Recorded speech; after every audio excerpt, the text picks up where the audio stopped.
Coming up on The Daily with me, Niall Paterson, a line in the Southport sand. Keir Starmer promises a wide-ranging inquiry into the attack at a dance class as he admits the state failed the victims. Donald Trump is heading back to the White House. Together we can truly make America great again. We are in for an unpredictable but fascinating 4 years. And we're going to be following every twist and turn for the first 100 days. We'll be bringing you the latest updates and analysis first thing every morning. So join me, James Matthews. Me, Martha Calnett. And me, Mark Stone. For Trump 100 every weekday at 6 a.m, wherever you get your podcasts. Donald Trump is heading back to the White House. Together we can truly make America great again. We are in for an unpredictable but fascinating 4 years. And we're going to be following every twist and turn for the first 100 days. We'll be bringing you the latest updates and analysis first thing every morning. So join me, James Matthews. Me, Martha Calnett. And me, Mark Stone. For Trump 100 every weekday at 6 a.m, wherever you get your podcasts.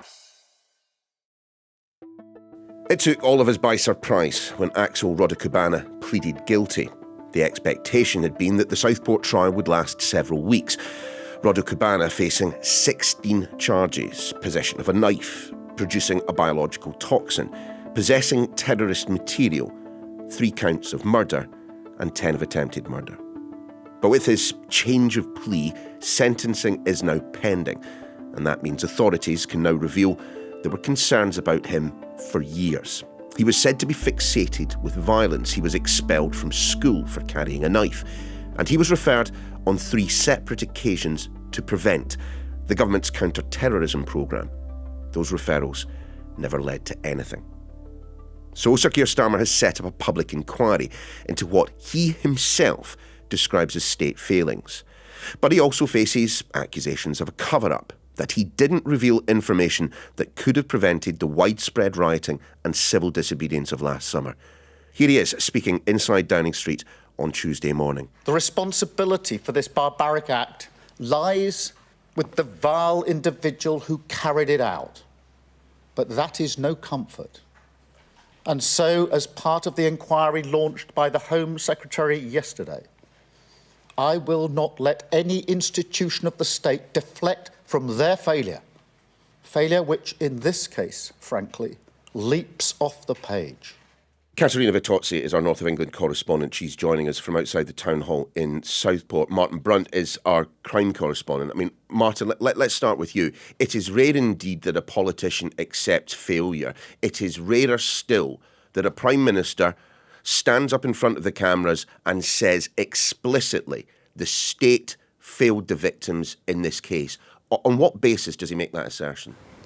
Well, I think it's clear to anybody, Neil, that if you look at all those interactions between Rudakubana and the various agencies over the years, police, health, youth justice, education, everybody appears to have been aware that this was, in the very least, a very troubled kid. And we're talking about, potential interventions that could have been made when he was 13 and 14. And I think the Prime Minister only has to look at that catalogue of interactions and concerns from all these different agencies for him not to pull his punches. I mean, he's ever since this happened, he's been accused of cover-ups. He's had to come out today with some pretty tough language and promise change.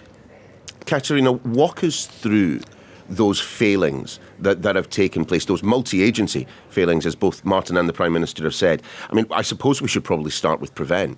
Yeah, I mean, I received an email a few hours after Rudakubana pleaded guilty, and it was from Merseyside Police, and it was a disclosure of information from the various agencies that Rudakubana had contact with. And it was quite astounding, actually. I was sitting there at home reading through all these interactions. I think I counted about 5 different agencies that he had contact with since he was 13. And it all seemed to spark really from an incident at his high school in October 2019 when he took a knife onto the school grounds. Because of that, he was immediately expelled. And there was then disclosed that over the course of the 17 months after that time, he was referred to Prevent 3 separate times. And it also speaks volumes, I think, that in this sort of email that was sent out detailing all these interactions, that those referrals to Prevent came from the educational sector. So there was someone within the school sectors who just felt like the fact that he wasn't being accepted onto this programme, not once but twice, perhaps not even 3 times, that they had to keep re-referring him. So that was one thing. And then again, we hear about the interactions he had with the Lancashire police. You know, we hear that his family called the police 5 times because they were so concerned about his actions within their home. He had contact with child and mental health services in the Lancashire area, who described him as dealing with serious anxiety and depression and being very self-isolating.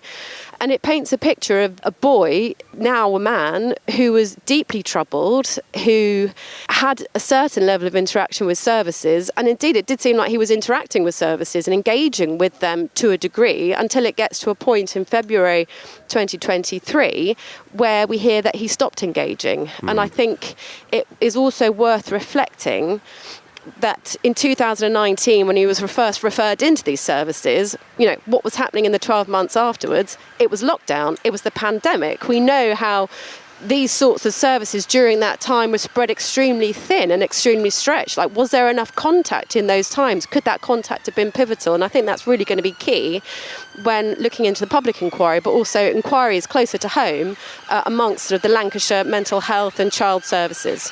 Martin, just explain the problem that there was with getting what was clearly a disturbed and troubled young man onto the Prevent, the counter-terrorism programme, not once, not twice, but 3 times. I mean, Keir Starmer's already identified this as an issue. One of the big criticisms of the Prevent programme, and this came out in a review of it a couple of years ago, was that it kind of sweeps up lots and lots of people. Its definition of extremism that flags up people is very, very wide. So thousands of people get referred and very few of them actually get moved on to the next stage, the channel programme. But even when they are, they need to show a willingness to engage. Now, we don't know the real details of each of those Prevent referrals, but I've seen it reported in at least 2 newspapers today that one of them was over concern that he was interested in carrying out, or at least reading about, massacres of children at schools.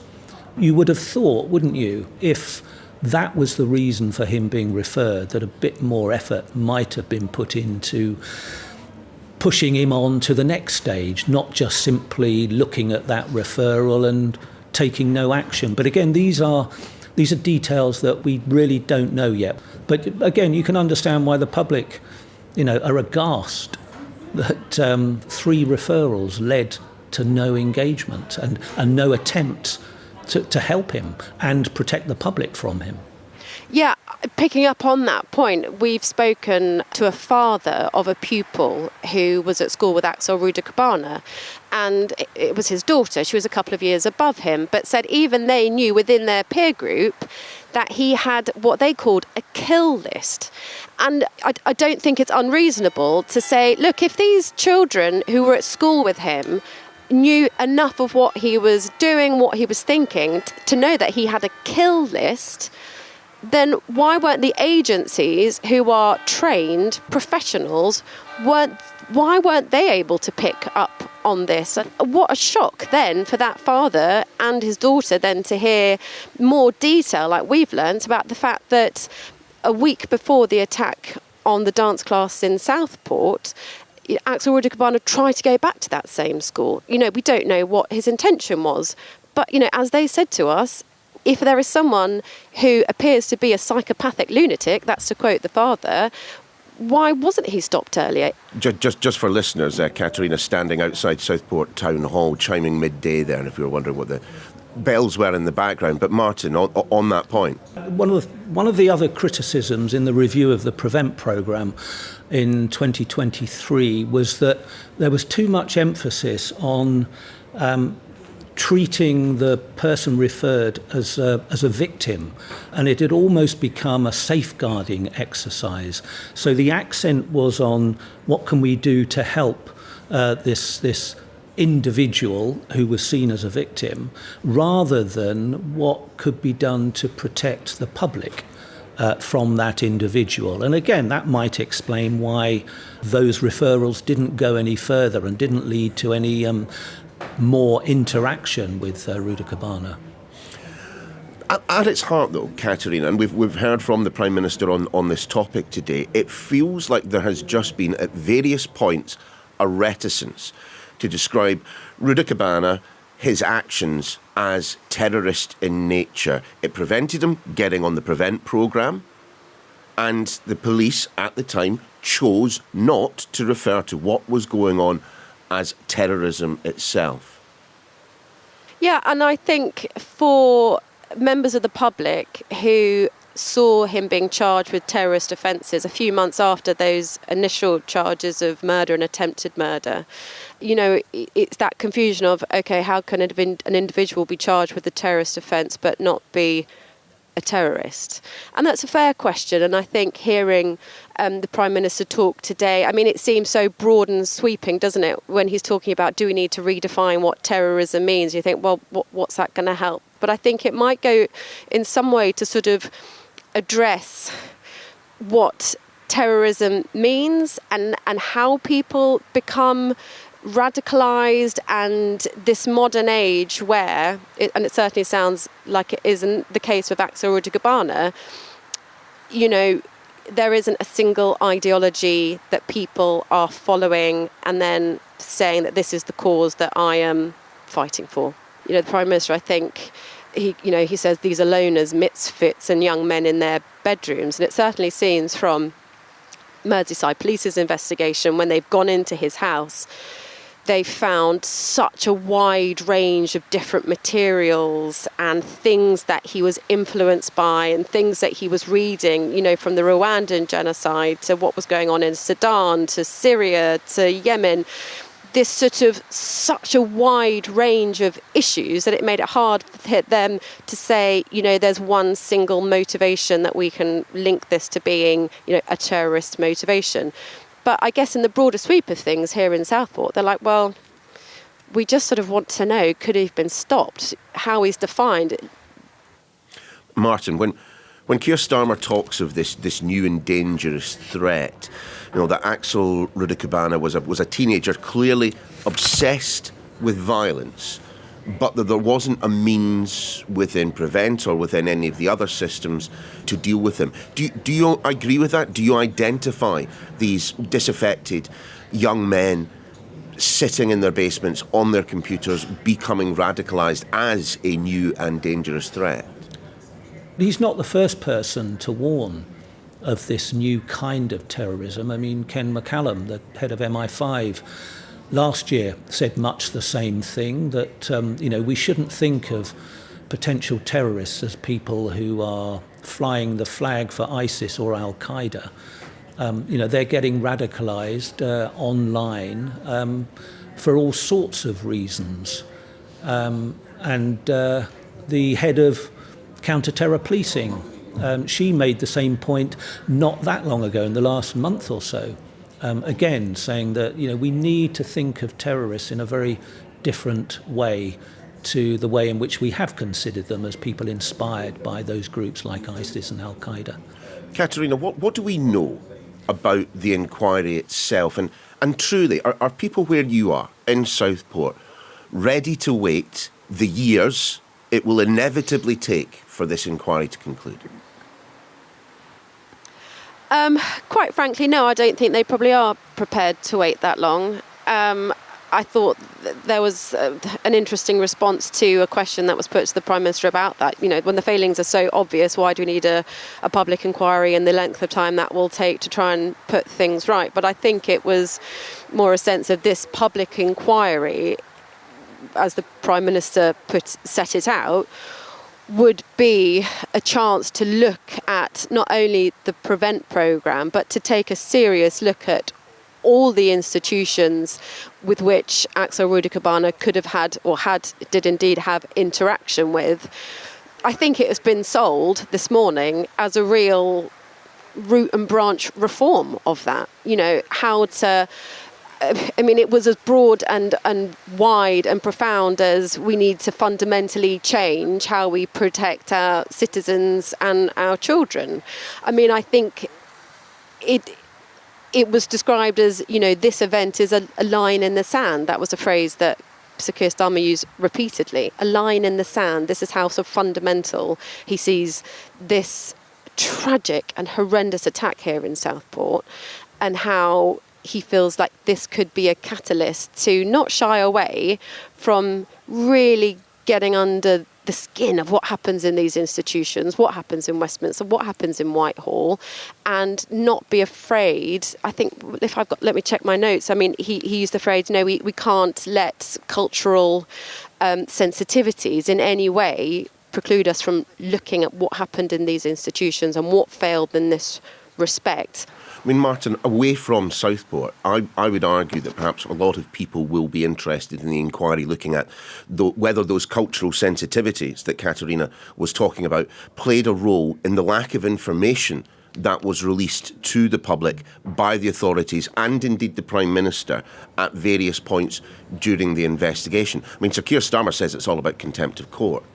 I'm somebody who works in court a lot, and I'm very well aware that in very broad terms, you are prevented from revealing any real detail about a defendant or details of the investigation, because if you flag it up, write about it, publish it before the trial, then you're in danger of prejudicing the jury, who always have to stick in making their decision to what they hear within court. But I think one of the things perhaps that the authorities could have said very, very early on, when the riots were, they started pretty quickly, didn't they? Fueled by that misinformation that the killer was an asylum seeker from abroad, a foreigner. And I think they could have made it clear, as we all began to discover pretty quickly,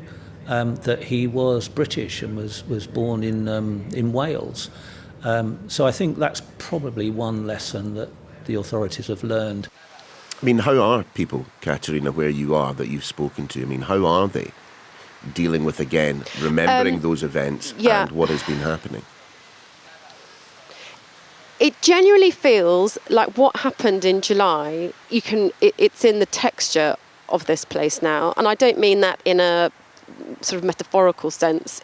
I mean it literally. I'm stood outside the town hall, and there are stones that have been painted with the names of the girls that died, Alice, Bibi and Elsie, that are now, put into the flower beds all around Southport Centre. There's bracelets that have been made by children, again with their names on, or words like forever, that are sort of intertwined in the branches of the trees right next to where I'm standing. Like, their memory and the trauma of what happened it's within this place now. And my colleagues, not just myself, but my colleagues have been speaking to people over the weeks and months who the trauma runs so deep. My colleague Greg Mynham described Hart Street as an unremarkable street in a genteel seaside town.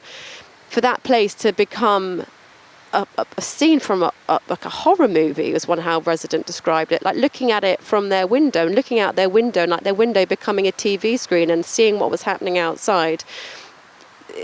It runs so deep, and where you start to recover from that, I don't know, and I don't think they know either. They can just hope that there is accountability. There are questions answered of people that may have missed opportunities. But fundamentally, I don't think anyone thinks, this was a decision made by a 17-year-old boy, now 18, to do this atrocious thing, I guess it's just a question of were there missed opportunities to have stopped him.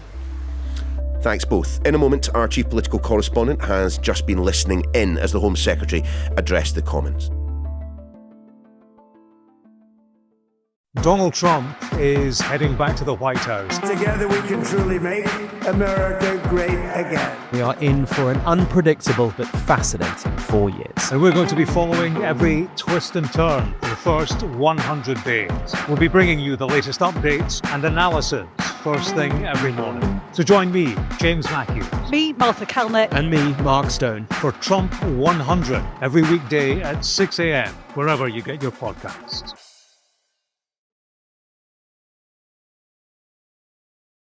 Look, much as any of us would like to, we simply cannot entirely remove the politics from the story. And the central charge from Keir Starmer's political opponents is that he covered up or withheld information about the attacker that the public had the right to know and would have benefited from knowing. Here's our political editor, Beth Rigby, questioning him on just that this very morning. Do you acknowledge that if that information had come out when the riots were happening, it would have provoked further outrage by the public, so you withheld information? Is that true? And do you acknowledge that whatever happens now, whatever public inquiry you carry out, this will hugely undermine trust from the public in the authorities and your government? Thank you. Thank you, Beth. There has been a failure here, and I don't intend to let any institution of the state deflect from their failures, and I acknowledge that readily here. Yes, I knew the details as they were emerging. That is the usual practice in a case such as this. But you know and I know that it would not have been right to disclose those details. The only losers, if the details had been disclosed, would be the victims and the families, because it ran the risk the trial would collapse. I'm never going to do that. OK, so that was the Prime Minister. Since we've also been hearing from the Home Secretary, Yvette Cooper. Our chief political correspondent, Jon Craig, is in Westminster. John, Yvette Cooper, what do we get from her? More detail of the inquiry, I imagine. The Tory onslaught was led by Chris Philp, the Shadow Home Secretary. He claims that more information should have been made available when we learned about the ricin that this young man had. He also disputed the claim that it would have prejudiced a trial for more information being made available. Well, that led to a pretty combative and pretty powerful counter-attack from Yvette Cooper on Mr Philp. She also pointed out that he was arguing something completely different from what the Conservative government were claiming back in the last few years. And she actually named Robert Jenrick as a minister who'd turned down requests for further information in terrorist cases when he was a Home Office minister. John, how much of what is emerging from politicians on the opposition bench is based in fact, and how much of it is performative? I mean, look, concerns about the Prevent programme are nothing new. So too are politicians willfully forgetting, misrepresenting or misunderstanding exactly the limits of contempt of court, the freedom that politicians might have to speak out at times like this. Sir Keir Starmer talked about we'll change the law if necessary. And I think the pressure for more disclosures when there are very serious cases like this and potential terrorist cases, I think there may be a new approach recommended by the inquiry. Yvette Cooper's talking about it getting underway pretty quickly, but eventually making recommendations, and presumably the government will act on them. This may well eventually prove to be a turning point, but for the time being at least, it's surely nothing more than a starting point. I mean, Keir Starmer knows about the problems with Prevent. We know that there were issues around multiple agencies and the way in which they behaved in Southport. And what has he done, if you take a step back from it? Nothing more than set up another public inquiry. Well, I think you're being a bit harsh, Neil, in saying that he needs to announce changes straight away. I mean, OK, yes, I see the point about yet another inquiry. That is a complaint we've heard about this government. Whenever they have a tricky problem, they set up an inquiry or get some quango involved. But I think on this occasion, I mean, I think we will hear more later in the week. Don't forget, on Thursday, when the sentencing takes place at, I think it's Liverpool Crown Court, the Home Secretary's promised more information from the government then. We may hear more then. And as I say, I think it will be the beginning of a lot of major changes. Jon, many thanks. And much more information on the case available on skynews.com. That's your lot for the Daily. We'll see you again tomorrow.